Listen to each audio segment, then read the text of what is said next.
One of my life philosophies as I've gotten older has been, it is what it is, meaning that acceptance for me has become identical with understanding. Instead of trying to control the external world, this outcome events, all we can really do is just learn to make peace through an effort of understanding. So INFJs go through what I call a dueling spectrum, where TI and FE, introverted thinking and extroverted feeling, are in these like opposing territories, right?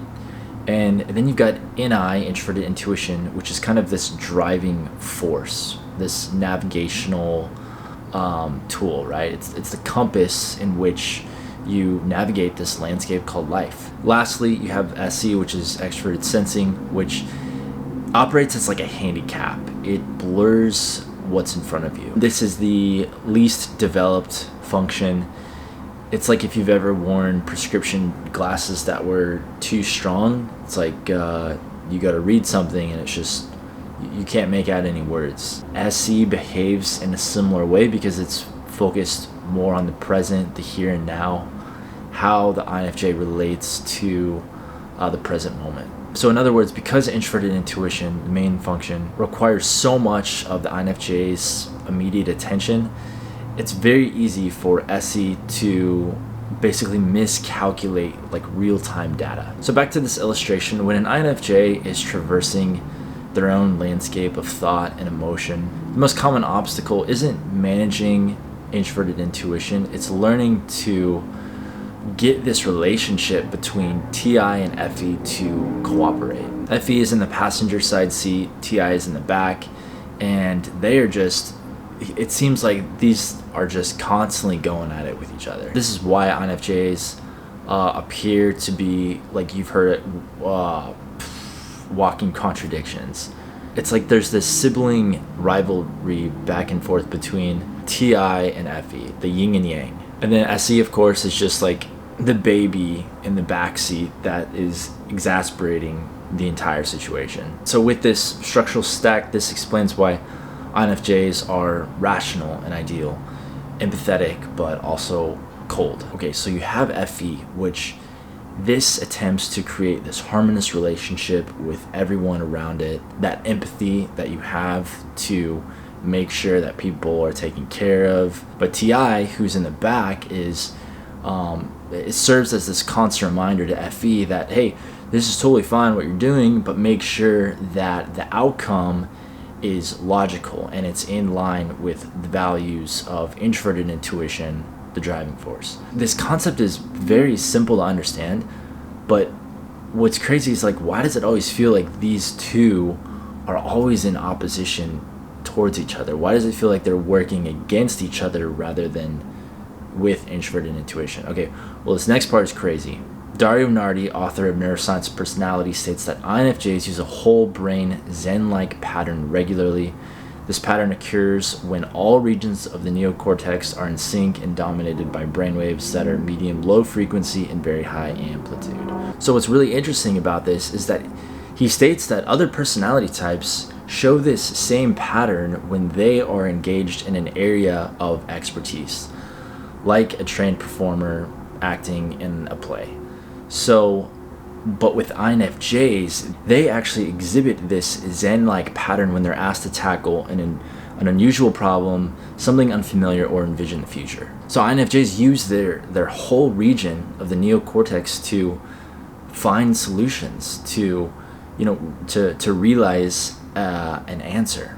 Each brain region offers its own unique perspective, so they're able to reconcile all these various unusual perspectives, sift through them to find basically like the best fitting strategy or answer to a puzzle or to a mystery or to something. And I think this is such an interesting discovery because this basically explains why INFJs so often second guess their own decisions. It's the downside to being literally open-minded.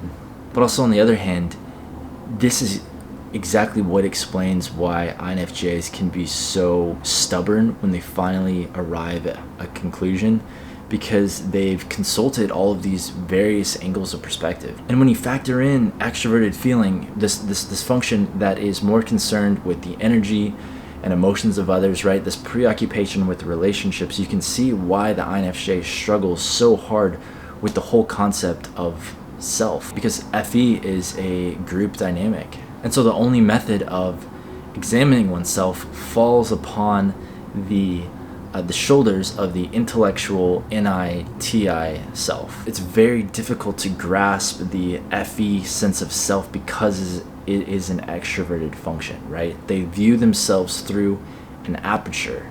They don't see themselves as a part of this world. They see themselves as a world that is a part of them. And so understanding the world is imperative to understanding themselves, right? Unlike INFPs, who have a keen sense of self-awareness because their feeling function is introverted, you can see why INFJs kind of naturally struggle with knowing what makes them them, and in an even more difficult time assigning emotions a level of ownership, right? It's like sometimes you feel something and you don't know if it's you, if it's someone else, if it's residual. And so that is also just one of those other things that the INFJ has to juggle. This is very important to understand because INFJs will actually gaslight themselves for thinking or feeling a certain way when the origin of that emotion or whatever didn't originate with them. So what's happening is this is actually a shadow of FE. And I also just want to reiterate too, it's like these are not character flaws or, you know, like God creating INFJs and just being like, oh shit, I just, you know, mixed in this, I forgot to do that or whatever. This is like traits that you should be aware of, so you don't fall victim to your own misunderstanding. Or I guess in this case, understanding. Actually reminds me of that quote by Nietzsche where he says, got it pulled up here, every deep thinker is more afraid of being understood than of being misunderstood. And there's a lot of truth to that. All things considered, the biggest thing to understand is INFJs have to stop obsessing over this idea of improving yourself. Learn to give your brain the time and space to rest, and know that taking in too much information is just as counterproductive as overthinking. This is why for me, meditation has just been such a game changer, because it's like the one time I can turn my brain off and just let go and not worry about what's in front of me, what I'm thinking about. I feel like sometimes we can associate the word identity to certain like labels or titles. Like for example, I'm a fighter, I'm a musician, I am the son or daughter of so-and-so. You have to mature beyond the titles and labels and explore, you know, possibilities and indefinites. What you come to realize is that by assigning labels and these titles to yourself, they actually become very limiting. It's like this paradox of being grounded has nothing to do with identities